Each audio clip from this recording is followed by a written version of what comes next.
বড় ভুলটাই করেছে আইপিএল এর দলগুলো। বাংলাদেশি পেসারদের পারফরমেন্স দেখে হয়তো মাথায় হাত শাহরুখ খানের। নিলামে কারো প্রতি আগ্রহ না জানানো টাইগার ক্রিকেটাররা এখন প্রতিপক্ষকে নাকানি চুবানি খাওয়াচ্ছে। কোটি কোটি টাকা খরচ করে যে ক্যারিবীয়দের দলে নিয়েছে আইপিএল এর দলগুলো, সেই তাদের দেশে গিয়ে তাদেরই বাক্সবন্দি করে এসেছে বাংলাদেশ। টাইগার ক্রিকেটারদের নিয়ে ভারতীয়দের এমন আক্ষেপ হবার কারণ সম্পর্কে বিস্তারিত জানবো রিপোর্ট। গেল মাসেই শেষ হয়েছে আইপিএল এর মেগা নিলাম, যেখানে 12 জন বাংলাদেশি ক্রিকেটার নাম দিলেও ডাক পাননি কেউ। অথচ এখন দল না পাওয়া তাসকিন মুস্তাফিজদের দেখেই অবাক আইপিএল এর ফ্র্যাঞ্চাইজিগুলো। অপশন থেকে টাইগার ক্রিকেটারদের স্কোয়াডে না নিয়ে যেন বিশাল ভুল করে ফেলেছে শাহরুখ খানরা। বিপরীতে কারাকারি অর্থ খরচ করে নেওয়া ক্যারিবীয় ক্রিকেটারদের দুর্দশা দেখে রীতিমতো মাথায় হাত সবার। ইন্ডিয়ান প্রিমিয়ার লিগকে ধরা হয় দুনিয়ার সবচেয়ে জমজমাটপূর্ণ ফ্র্যাঞ্চাইজি টুর্নামেন্ট। প্রতি বছর ক্রিকেট বিশ্বের সব সেরা সেরা তারকারা এই বৃহৎ মঞ্চে মাঠ মাথান।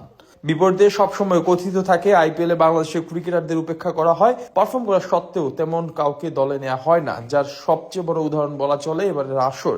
সৌদি আরবের মেগা নিলামে এখন পর্যন্ত সর্বোচ্চ 12 জন ক্রিকেটারের নাম দিলেও দল পাননি কেউ। এমনকি মুস্তাফিজ আর রিশাদ বাদে কাউকেই তোলা হয়নি অকশনে। উল্টো দিকে বিশাল পরিমাণ অর্থ খরচ করে অনেক দেশের নিম্নমানের ক্রিকেটারদেরও দলে ভিড়িয়েছে ফ্র্যাঞ্চাইজিগুলো। সেই দিক থেকে এখন টাইগার ক্রিকেটারদের পারফরমেন্স দেখে কপালে হাত ভারতীয়দের।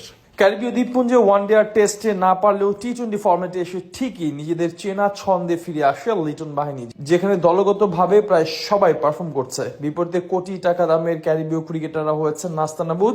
আইপিএল এর এবারের আসরে 20 কোটির বেশি অর্থের বিনিময়ে মাঠ মাতাবেন নিকোলাস পুরান। অথচ টি-20তে দারুণ ফর্মে থাকা এই ক্রিকেটারকে শেষ হওয়া সিরিজের 3 ম্যাচেই নাকানি চুবানি খাইয়েছেন দলে না পাওয়া শেখ মাহাদি।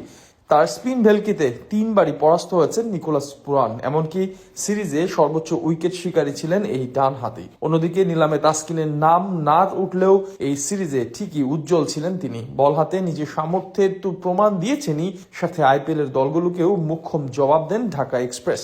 বুঝিয়ে দেন আইপিএল এ দল পাওয়া আলজারি জোসেফদের চেয়ে কোনো অংশে পিছিয়ে নেই টাইগার বোলাররা। একইভাবে দুর্দান্ত বল করে দেখিয়ে দেন পেসার হাসান মাহমুদ। বিপরীতে কোটি টাকা দামের রবম্যান পাওয়েলদের অবস্থা হয়েছে শোচনীয়। এখন হয়তো আইপিএল এর দলগুলো বুঝতে পারলো যে সোনা খোঁজ করতে গিয়ে হিরে হারিয়ে ফেলেছে তারা। একইভাবে আইপিএল এর অকশনে নিজের নাম না দিলেও বড় শট খেলার সামর্থ্য দেখিয়ে বিশ্ববাসী নজর কেড়েছেন জাকের আলী অনেক। ক্যারিবীয় দ্বীপপুঞ্জে গিয়ে ঠিক যেন আন্দ্রে রাসেলে পরিণত হয়েছিলেন জাকের। বাংলাদেশি ক্রিকেটারদের এমন পারফরমেন্স ইতিবাচক সংবাদ ভক্তদের জন্য।